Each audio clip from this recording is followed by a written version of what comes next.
developing a strategy. Any advice on that? Yeah. So, I think fundamentally it's worth the time to step back and come up with your game plan. And I think it all starts there. Um, More than anything, my advice is you need to understand, this is rehashing some of the things we talked about, but you need to understand what are your business objectives and how does that translate to marketing and sales? Who are your customers? Who are your most important customers for growth? What do they need to have their buying process enabled? And I think if you can answer those questions, I think things start to become much, much clearer. So I think that's what. Greg Shelton here, your host of Metal, Steel Manufacturing, and Business Pro podcast, where you learn everything about the industrial businesses that make your modern day life possible. Hello, everybody. Welcome to the Metal, Steel Manufacturing, and Business Pro podcast. Today we have Aaron Marks, who's got a pile of experience in marketing, more so strategic in the manufacturing space. And I brought him on today because of his expertise, and hopefully we can add some value to your business today and maybe some things you can do. And then maybe you can reach out to Aaron and discuss more with him. So welcome to the show, Aaron. Thank you for coming. Thanks, Greg. It's a pleasure to be here. Yeah, well, it is. It's my pleasure, actually. And look, I mean, usually we start with, a little bit about yourself and, how you got here and, and then, kind of lead into your firm and what you guys do, please.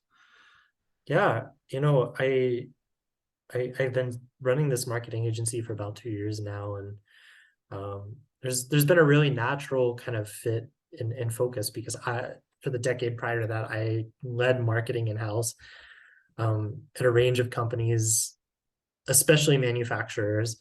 And I think I was, when we were talking earlier, I even mentioned I worked at a company that is a manufacturer, but really, is working with steel products, and is really, almost in some ways more of a machine shop than a manufacturer. And so I did that in a leadership role, which I think you mentioned a little bit about the strategy piece of this. So I did that in a leadership role, um, for quite a few years at quite a few different companies. And um, as many people did, I found myself looking for work during the pandemic, and I decided to start my own business. And so we definitely have a heavy focus on companies in the manufacturing space because that's my bread and butter. That's where I've worked, and that's kind of our story of how we came to be just over 2 years ago now. Yeah, absolutely. And I would say it's probably a bit of a niche, right? I mean, I don't know of a lot of people that are just specializing in manufacturing. So thank you for bringing that to the industry. Appreciate Yeah, that. Oh, absolutely. so you, And sorry, go ahead. yeah, no, I was just going to say, I think it's an interesting opportunity because I think, we'll probably dig into this a little bit. I think manufacturers have been in some ways privileged, in some ways cursed, and that they're able to do business in a more old school way. But I think that, that generational change and the way that buyers want to buy is changing. And manufacturers, a couple industries like manufacturers, but especially manufacturing, I think was at the tail end of this. They're now starting to see that more and more. And so, I think it's a good time to be in the niche because I think there's a lot of manufacturers that are looking at, hey, we used to do trade shows and we used to do, direct mail and print ads and trade publications, and that stuff's not working like it used to. Why? Um, Yeah, yeah, that's definitely a great question. If anybody's not asking themselves that, they should be. I mean, I think we're also seeing a generational shift, right? Where there's new operators coming in that are, my age, which is 37. And, it's just the whole game's changing. So, yeah, this is the whole thing where we need to educate a new generation. And I mean, we live in a digital economy. So, we need to adopt to that, right? So I think a good place to start, though, is like if there's any confusion around what B2B is and B2C, would you be able to give us some clarity on what those things mean, please? yeah, absolutely. And it even can get a little murky, but it's simply put, B2B is businesses that sell to other businesses. B2C is businesses that sell directly to consumers. There are a lot of companies, of course, that sell to businesses that sell to consumers. But my experiences, especially in that B2B realm, which it tends to be where I think it really gets differentiated, is you tend to think of higher value, costly products. The consumers probably would never buy. Mhm. So, my background is things like really premium, high quality bolting products where a consumer might buy one of them, but somebody building a bridge might buy thousands or tens of thousands of them. Or complex manufacturing or complex machinery, for example, right? Yep. I also spent time in the energy storage industry where, again, a homeowner might buy some batteries for their solar setup, but what really gets interesting is when you're talking about commercial grid operators that could buy tens of thousands of batteries like that. And the difference there and the nuance there is in B2C, the people involved in the buying decision are maybe one person, maybe it's me and my significant other, right? I need to look at my budget over here and say, hey, can I afford it? In B2B, you see long buying cycles and you see buying committees is what we tend to refer to it as, where, Yeah. the engineer may say, hey, I want this part. The purchasing department might say, well, here's your budget for this part. Here's the preferred vendors you can buy it from. The boss of that engineer might say, well, actually, I want you to bring the budget down because the bill of materials is too great. Mhm. There's a whole committee typically, and you can't just say, hey, I'm selling to, I don't know, I'm just selling to machinery manufacturers. Let's say, thinking about the bolting example that I mentioned before, manufacture a big machinery, because it's not that simple. You're not selling to a business, you're selling to a handful of individuals in the business who are making multiple purchasing decisions and have to consider all of that. Yeah. Yeah, absolutely. If there's noise in the background, I apologize. I don't know if you can hear it, but um, so what would you say is the biggest difference, or not even difference? You already described that, but what is it that makes somebody stand out when they're doing business to business marketing versus well, I've got some follow-up questions to that, but let's start there. How should somebody position themselves to really be unique in the marketplace? What's funny? For a long time, kind of the attitude of B2B was really different than B2C, but I think a lot of those trends that are important in the business to consumer space are starting to come together and impact B2B. So, I think foundationally there's kind of two pillars to this. The first pillar is really understanding all of those buyers and building a complete buying experience. You talked about um, the digital transformation that's Yeah. happening, right? And the transformation generationally that's coming with that, right? People like us grew up with Amazon, as far back as I can remember. I'm also in my mid-30s, and Yeah. as far back as I can remember, Yeah. as an adult, at least, everything I purchased has been from Amazon. And you know what Amazon delivers as an experience, right? Um, it's fast. It comes to your house in 2 days. It's an amazing experience. But the biggest thing is, I don't want to talk to somebody on the phone to make a decision anymore. I want to be able to do all the research myself. And that's backed up in the data. B2B buyers these days want to do something about, Forrester says, about 70% of the research themselves without talking to someone on the phone. Yeah. And doing really great marketing means that every step of that research can Mhm. be done without needing to talk to sales. And I think this is a huge gap in manufacturing stills. A lot of times you go to a website, at best, maybe you're getting a spec sheet or a brochure or a catalog. Yeah. And if you want to purchase, if you want to interact, or let's say you're not sure that that product is for you, you're going to have to do research in a different way. Really great companies are providing, what we call an entire journey worth of assets and content and resources to enable the buyer. Mhm. The second piece I think that is, kind of more related to B2C is there's really a big importance these days on brand stickiness. In other words, making sure that your brand is remembered. So in a consumer world, that's why you see advertisements all the time for, um, for Coca-Cola, for example, and you hear memes and jingles, and they have, cute characters that represent their brands and stuff like that, is because it makes it really memorable. Mhm. Um, there's been a lot of research by LinkedIn's B2B Institute, which is a really just fascinating organization to me, because they invest in academic research and they really do put the data behind this. Um, in B2B, 95% of your buyers are not looking to buy today. They're out of market. Only Right. about 5% are. Mhm. And when those buyers bring themselves into market, it's not that different than B2C. They're going to do business with whatever brand comes to their mind.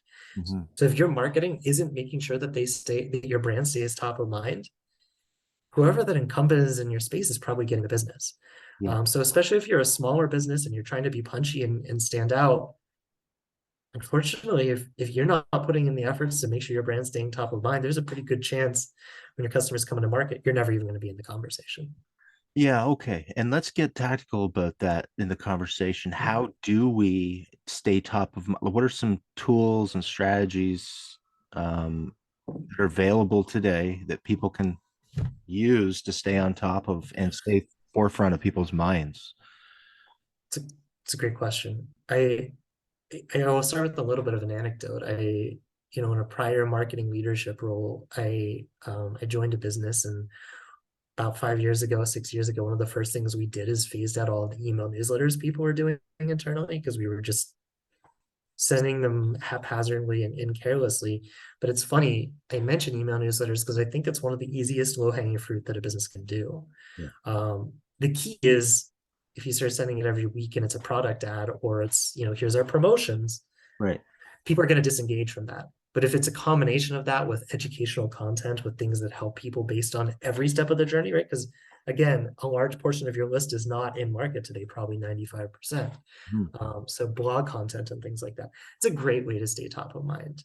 Um, that's definitely one way to do it. Yeah. Social media is another. Okay. It's one of those where a lot of small businesses probably don't need a full-time social media person or even a quarter-time social media person. They probably don't need to invest in Instagram, YouTube, LinkedIn, Facebook, and Twitter. They probably can pick LinkedIn and one or two others. Um, but again, the key to all this is, where are your buyers? Where do they consume information? Hmm. And how can you do something in a cadenced way to make sure that your brand is showing up in front of them from time to time? Yeah, okay. So to be able to figure that out as a small business owner, Mhm. it would apply to medium as well, I would think. How do you begin to understand who your buyer is? I mean, do you just go through your existing list and okay, that's what you pick a couple and that's what they look like, or are you going out into the marketplace? How do you research that or I think test it? it's a yeah, I think it's a little bit easier if you're in an existing business because you should have data on who your customers are, right? But of course, even that data can be sabotaging to an effect because it might be biased. Maybe you're acquiring a small, tiny market of customers who aren't actually the ideal customers that you want to have. The process that's involved in understanding your customers is, I've heard it described a couple different ways, but I think there's a lot of interlap or overlap Mhm. is, either buyer personas, which is very much a marketing term, or ideal customer profiles, which you tend to hear more in the startup world. But I think there's a lot of overlap, which is stepping back, working with your leadership team to understand which customers are most valuable. As a venture capital firm I worked with would often say, who is your, not just Mr. Right, but Mr. Right now? Who is the base of actual buyers that's most likely to need what you're selling right now? And then formalizing that in some way. And so we use buyer personas, which is, basically a framework for trying to put yourself in the shoes of the actual customer, where you come up with a playful name. Thinking back through some of the different roles I've held in manufacturing, like maintenance manager Mike, right? It was a great persona that I remember us targeting a lot, where we said, here's this maintenance manager. He worked his way up over the years from being a frontline maintenance guy. He likes to get his hands dirty. He's probably a little bit old school, but that generational change is coming. So you can't just assume that. There's a lot of kind of psychographic and demographic things that you can look at that combine into a really strong buyer persona. So it's kind of, who are they demographically and psychographically? What are their key traits that you want to understand?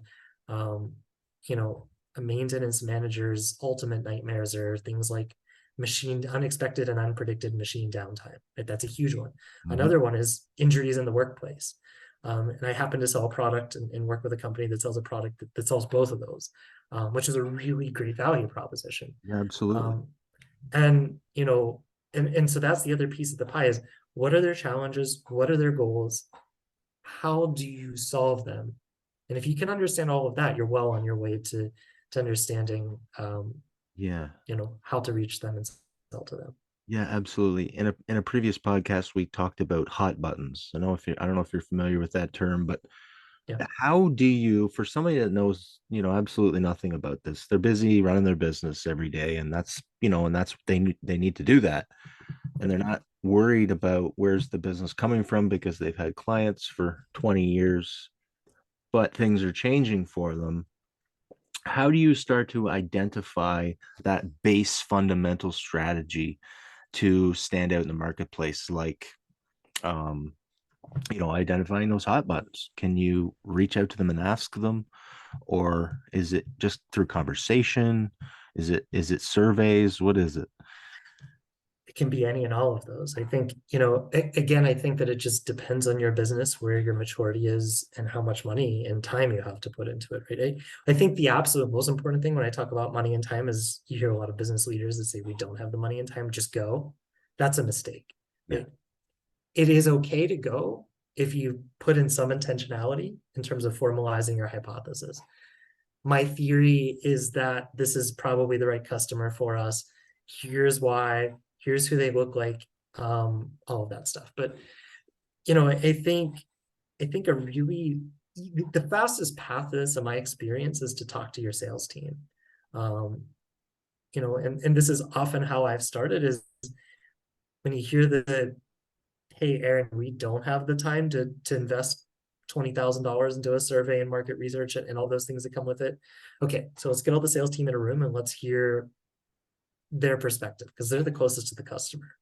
And let's try and summarize that. Let's create our buyer persona. Let's call it our test buyer persona, and let's test some things and see what we learn. The biggest thing with any of this is when you're formalizing your understanding of an ideal customer or buyer persona is it's always a living, breathing document. It's always going to change. And it should be done, that change should be done in line or aligned with marketing and sales.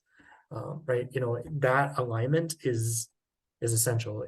It can't just be marketing or just sales maintaining that document. Right. Right. Okay. So I mean, yeah. Okay. So the salespeople. So you're going to put them in a room and you're going to ask them some questions. I mean, and you're trying to get to the bottom of what is it you're trying to get to the bottom of, Aaron? Yeah. So I'll typically start that session by just saying, for the next 30 minutes, we're just going to throw down every single buyer archetype or potential buyer that we could engage with. Yeah. Right. And you'll get everything from president of the company to purchasing to, let's talk, thinking heavy machinery, the maintenance people, the people who actually operate it, all of that stuff. Mhm. Um, and then, what I'll say is, all right, realistically, we can attack 2 or 3 of these with a one-person marketing team, with a small marketing department, or when you're engaging with an agency like us, right? You can't, if you try and do everybody, if everybody's your customer. I had someone who worked for me who was a little sassy but smart with this, and she'd always say, if everybody's your customer, nobody's your customer. Right. And I really fundamentally believe that. Yeah. I really do think that that's true. If you're trying to sell to everybody, you're selling to nobody. Yeah. Um, Yeah. and so force rank that and say, all right, whatever metrics matter to your business, easiest to get penetration with. We already have penetration with them. We already know these people. They have the biggest pain. They are the biggest influencers. A lot of times, I like to think about, let's at least make sure there's one influencer, because oftentimes that maintenance manager is the person who encounters the problem and feels it, but they probably don't have the final authority often to go spend $10,000 on your widget or buy, a recurring purchase order of your widget. So who is the influencer, and then who's a decision maker, and trying to at least make sure there's one of those that's really important. I think that's typically how I would start that process is kind of, let's put it all on the table, Yeah. and then let's realize we can't do it all, and let's try and narrow down from there. Yeah. Yeah. That's cool, man. That's cool. Okay, so what do you say? And there's this, because I come from the manufacturing world, I know how these guys think, and I've been there too. what do you say to the people that market, oh, we're the best quality, we're all of these cliche things that every business does, like we're the best quality, we're the fastest, we're this, we're that, that every other company does that they're competing with. Mhm. Is that good enough, or do they need to figure it out more than that? It's not good enough, but it is important, and it's an important direction for messaging. Mm-hmm. Um, there are absolutely, right? I think back to the industries I've been in, there's the stuff that's kind of your up here, really high quality, really high price. And there's stuff that's like, you can buy the cheap stuff and you can buy a really low price. And there's trade-offs to making those decisions, but it's not enough, and it's not enough in two dimensions. One is just saying you're great isn't, let's start with that piece, right? You can't just say you're great. People don't believe that. Yeah. And that's where I work with clients to create case studies, videos, testimonials, really putting the proof in the pudding by telling this story. And the key with this, and I think where people get stuck, especially with like case studies, is everybody wants to be the hero in their story, but a great case study that people trust, your customer is the hero and you're their, Mhm. their awesome sidekick. Um, when you make yourself the hero in everything you write, people just naturally don't trust that. That's the way we've been programmed. And especially over the last decade or so, and especially I think as you see this generational change, I think younger generations are especially distrusting of just braggadociousness. But there's a lot of receptiveness to, hey, somebody's a hero, and it's not the company, but it's the company's customer. And we were the sidekick and we helped them. Yeah.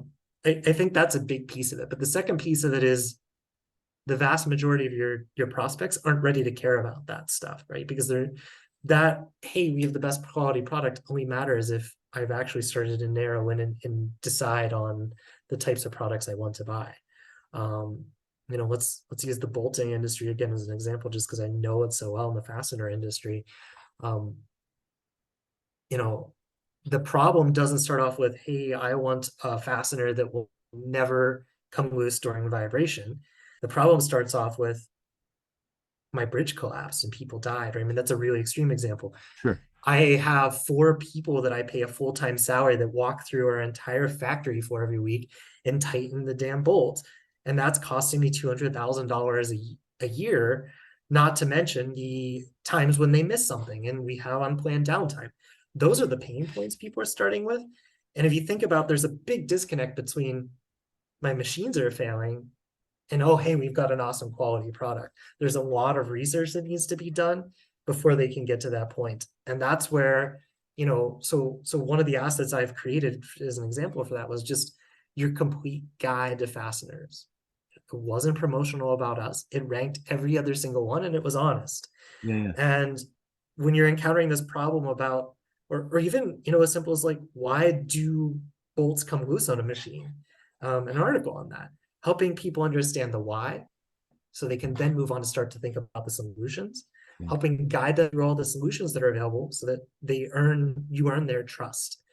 And then, sure, now that I've earned their trust, I understand, this is why it's happening. These are the potential solutions. And considering those solutions, now I do care about knowing that your product is quality and that it will hold up to that. Again, as long as you do that in a way that isn't, just you telling me that. Because what reason do I have to just trust you for that? Yeah, yeah, exactly.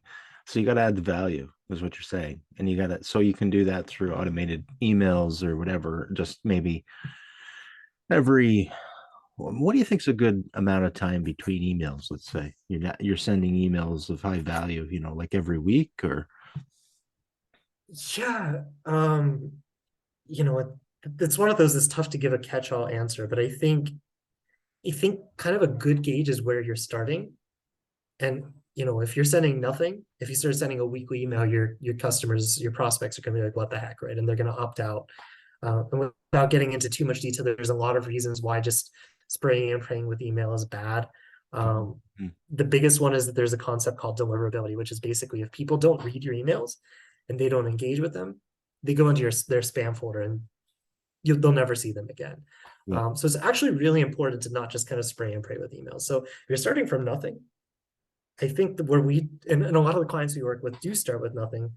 we just aim for a monthly cadence. Let's get something out once a month, right? Yeah. I tend to think of this as crawl, and then you walk, and then you run. And to Right. crawl, a monthly newsletter or a monthly email is better than nothing. Mm. If you start getting really good engagement on that, or you're emailing people monthly and they are interacting with it, now you can scale that up to bi-weekly or weekly or something like that. It's hard for me to believe that most small businesses or medium businesses or even most big B2B businesses, unless you're really amazing, that people want to hear from you daily or multiple times a week. Okay. I just don't think we have enough amazing, great things to say. Fair enough. What I'd rather have you do is say, let's get to email once a week, and then let's find another place where we can get in front of people. Okay. Can we get on LinkedIn, and get more active on LinkedIn? Maybe we put some money behind our posts on LinkedIn and say, hey, let's make sure it's getting in front of these target customers. I would much rather have you do that than start sending, 3, 4 emails a week. Yeah, for sure. In my experience, I've seen that a lot of times in companies, budgets get cut in the wrong places. W- why should somebody put some money towards a marketing plan and a sales plan within a company? Yeah. It may So seem simple for you, but I'm just yeah, wondering. yeah. No, it's a great question. I think there's a couple pieces to this, right? I think one is that historically marketing has not been very trackable. And so it's always been hard to justify marketing expenditures because you can say typically, and I think this is especially still true in manufacturing, it's more pointing to, hey, look at this amazing print ad we did, and look how great our booth was at the trade show. We got 20 leads at the trade show. Um, you know, without this is not directly related to your question, but having some way to connect those dots, typically through a really strong CRM, is really important to be able to show the results. But you asked about the marketing sales plan, which I'm a big believer in it. I'm very much on the record in saying that the vast majority of marketing investments that don't have a plan behind it fail. And we were just talking about email. I think a lot of leaders, both in marketing and in business, tend to see tend to experience shiny thing syndrome. They see a really great email. Hey, why aren't we sending an email like this? But that's really tactical, right? And standalone tactics don't tend to work unless there's a plan behind them. Mhm. And that's fundamentally, I mean, to answer your question at its core, that's why I believe that the planning piece is so important. That's Yeah. how we start every engagement with a client. And that's how I started every new job that I ever had in my career was let's sit down, let's understand all the pieces that are in play. Who's the customer? How do they do research? What is the situation, the state of our website, the state of our content, the state of our CRM?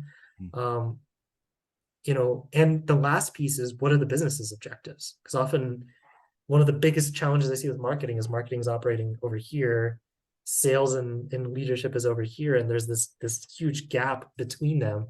Mhm. Um, and that doesn't work, right? So everything in marketing from a marketing plan starts with those business objectives plus the understanding of the customers. So, a business objective might be we want to drive $1 million in growth over the next year. A business objective might be as simple as we want more people to recognize our brand. And then marketing can figure out what is the plan that supports that. But to answer your question, fundamentally, a lot of businesses just want to say, go do marketing. And if you do marketing, the results will come. But actually, the majority of the time, you make that investment in marketing without a plan. And that's where you spend money and you don't see a result. Yeah. Yeah. Okay. And I think it's key for people, I mean, correct me if I'm wrong, that we know why we're there, right? Like, what is the why? Why are we here? And should that go throughout the organization, not just the marketing and sales, but, everybody from the top to the bottom and bottom to the top? Like, I believe in a small business, that's key. Do you think that's true? I do. And I think one of my favorite speakers and authors is a gentleman named Simon Sinek, who actually wrote an Yes. entire book on this very Yeah, premise. I Okay, read the cool. I read the book. Yeah, I figured with that question, which is called Start with Why. And he fundamentally argues that most businesses start with what it is that they sell, and then they say, how do we do it? And then they say, why? but he explains that the most successful businesses start with their why, right? And you think of businesses like, um, like Apple, Apple. who is a prime example of this, right? Who just, they really get their why. They make amazingly cool products that make people's lives simpler, easier, better. And then they figure out the how and the what based on that mission. Exactly. Um, and I think some of the most successful manufacturers I worked with did that. In fact, the one that comes to my mind most readily was, it was a while ago now, it was a company called Aquilian Energy, which is, I've mentioned a few times, that was a clean tech startup. And they raised some big amounts of capital from some big name investors. And the why was, we're totally revolutionizing the way energy is stored, generated. And it all came down from there. We're doing it cleaner and safer. Mhm. And there were some very famous videos at the time where our CTO would actually eat the components of the battery, which is kind of crazy to think about, but just to prove how safe and how, non-toxic they were. I think that really went to our why. And there was a reason that we received an enormous amount of hype. We received an enormous amount of media coverage, and we were very successful in our commercialization. Yeah, yeah, absolutely. Um, cool. I had a question and then it escaped me. I hate when that happens. It happens to me all the time. Yeah. But another thing I've been thinking about, it'll come back to me. Another thing that always amazes me is you get these staples marketing packages. Well, they call them marketing packages of pens and hats and all these Yeah. things. Do you think that's money well spent on a company this day and age? I think You know what I it's a mean, right? great question. I absolutely swag, right? Yeah. Um, I think it can be smart if done strategically. Okay. And let me talk through that a little bit. I will tell you, I love salespeople. So sorry, salespeople, but salespeople love these things, right? Of They course. love giving their customers gifts, and they love having gifts. The hypothesis, the theory is, come at a trade show, Mhm. and I have really cool swag. Everybody's going to come to my booth, and they might, but there are tons of people at trade shows that just kind of sneakily walk over and grab the pen and then sneakily walk away and don't want to talk to you. I think though the benefit again is brand awareness, right? It kind of comes back to this thesis I advanced that we talked about earlier, which is you need to make sure that you are staying top of mind with your customers, Right. right? Simply put. Um, and seeing, having your customers have your pens and notepads around their office just increases the chance that you're sticky, that you're staying top of mind. But I think the key is just, should that be a huge part of your marketing spend? No, it No. shouldn't be. There are some other interesting angles you could play with gifts and things like that, but as a just pure, hey, swag perspective, Yeah. be thoughtful, have something, Sure. but don't go crazy with it. Right. Right. You can maybe like a referral program and that's your reward or who knows. Okay, Yeah. so when it comes to online spend, I mean, and content, like content writing, that is a huge thing that I'm still learning how to do. I'm not very good at it, but that on its own is a whole industry. And Yes. how, so to be able to get to that place where you write a social media post that gets attention, what are the things you need to be able to write that well to get attention? Fundamentally, besides obviously having writing skills, which I will tell you as a marketer throughout my career, I actually prioritize people with a writing background a lot of times over all other skills. I would take, most of the time when I'm hiring, it's not a completely golden rule, but most of the time when I'm hiring, I will take somebody who has, some writing experience, maybe a degree in English, a degree in writing, but doesn't have marketing experience, than somebody who has a lot of marketing experience, but doesn't know how to write. So I think, fundamentally, I do believe writing is a tough skill to teach. Mhm. Um, for some people, impossible, and that's okay, right? I mean, we can't all be great at everything, Yeah. but let's set that to the side because I think that's very obvious. I think the key to great content and to being able to write great content is a great customer understanding. And it all comes full circle to the buyer personas and the marketing strategy we talked about. Is Beautiful. everything you do is rooted in your understanding of your customers and their challenges. Um, and I think, a lot of people just say, or a lot of leaders just hear content as king. They see their competitors doing blogging. They say, just go. I can't tell you how many clients I've consulted with over these last few years that have blog content, but it's not done strategically. And they're realizing we've written all this blog content and it's literally getting no eyeballs. Nobody's coming and seeing it. It's not bringing people into our website. It's not getting read by the visitors. Mhm. And fundamentally, that's, I think that's where it all starts. And that's I think the key is your content is only a worthwhile investment if it's rooted in understanding who your customers are and how it helps your customers with their challenges. And then of course, yeah, you have to be a great writer. Yeah, yeah, absolutely. Okay, so website's pretty key. Mhm. That kind of where, I mean, you come up with your strategy, and is that where somebody puts everything that they've discovered on their website, and then it kind of extends out from there? Or should you start with something free like a Facebook page? What's your thoughts around that? As is the question where to start if you're Yeah, just dipping your online, yeah. Yeah. After you've developed your strategy. after you, well, I think your strategy should guide that. And I think, Okay.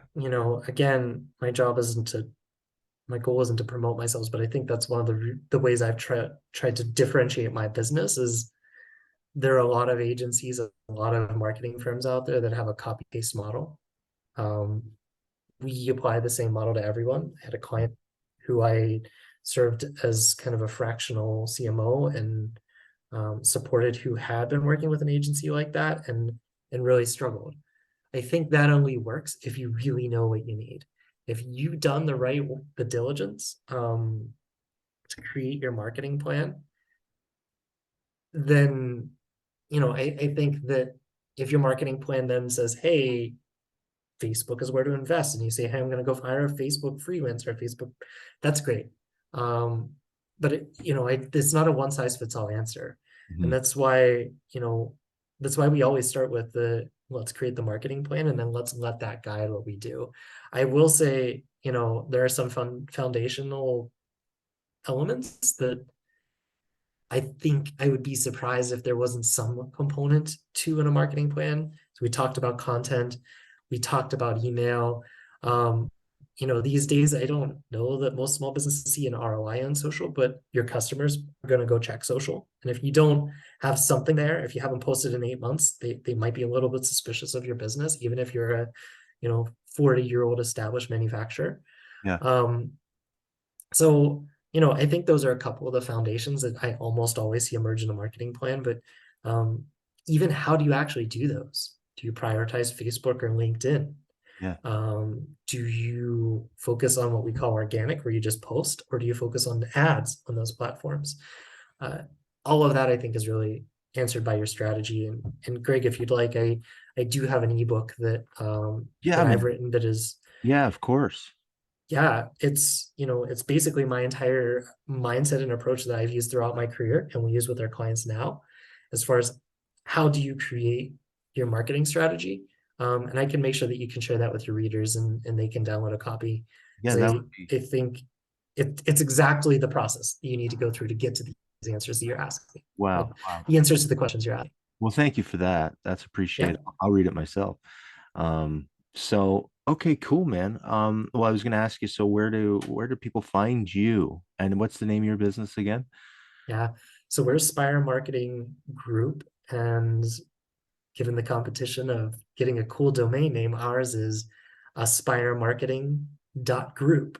So if it's Aspire as in ASPIRE, aspiremarketing.group, and you can find out more about us there. Cool, man. What about search engine optimization? Is that even a thing anymore, or is it just if you get to the top of Google, you're lucky, or what's the No, it's very much a thing. I read an article the other day that I bookmarked just for myself because I thought it was really compelling as a title and it's true, which is SEO is marketing. Um, I think just reading through the statistics, I believe the number is 84%. It's some wildly large number in that ballpark of purchasing processes in B2B start with a Google search. Yeah. And so if your business isn't found on Google, you're not in business fundamentally, right? Now, we were talking about content, and really one of the biggest reasons you create content besides enabling a journey for your customers Mm-hmm. is that content is what lets you rank on SEO, especially blog content. Yeah. But again, it's why strategy is really important, because like I've mentioned, I've seen so many people that create blogs but don't rank for anything on SEO.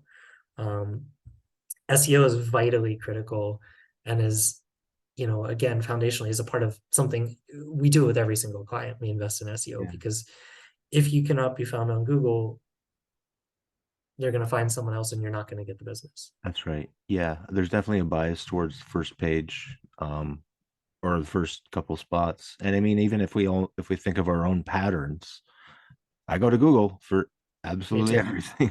Right? So Me too.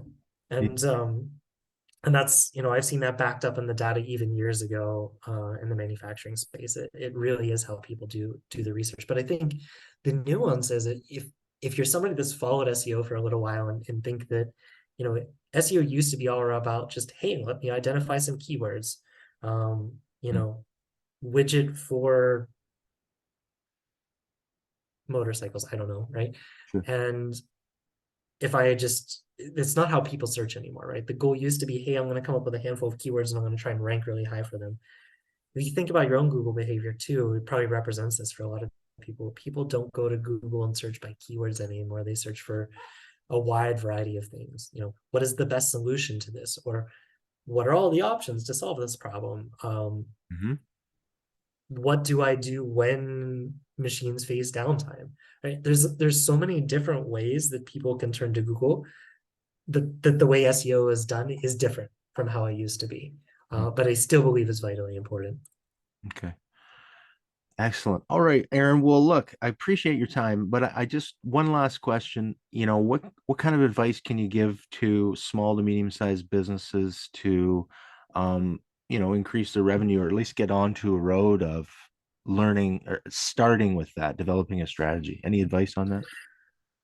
Yeah. So, I think fundamentally it's worth the time to step back and come up with your game plan. And I think it all starts there. Um, more than anything, my advice is you need to understand, this is rehashing some of the things we talked about, but you need to understand what are your business objectives and how does that translate to marketing and sales? Who are your customers? Who are your most important customers for growth? What do they need to have their buying processes enabled? And I think if you can answer those questions, I think things start to become much, much clearer. So I think that's where you have to start. And I think every single business needs to do that. Excellent. Aaron, it's been a pleasure. Thank you so much. Thank And you so much. I'll look out for the email with the link to the ebook so I can share it on this episode. Okay. That would be great. And I hope that everybody finds it valuable. I'm sure they will. All right, Aaron. We'll talk to Thank you you, soon. Greg. Thanks, man. Take care. Okay, you Bye too. now. Greg Shelton here, your host of Metal, Steel Manufacturing and Business Pro podcast, where you learn everything about the industrial businesses that make your modern day life possible.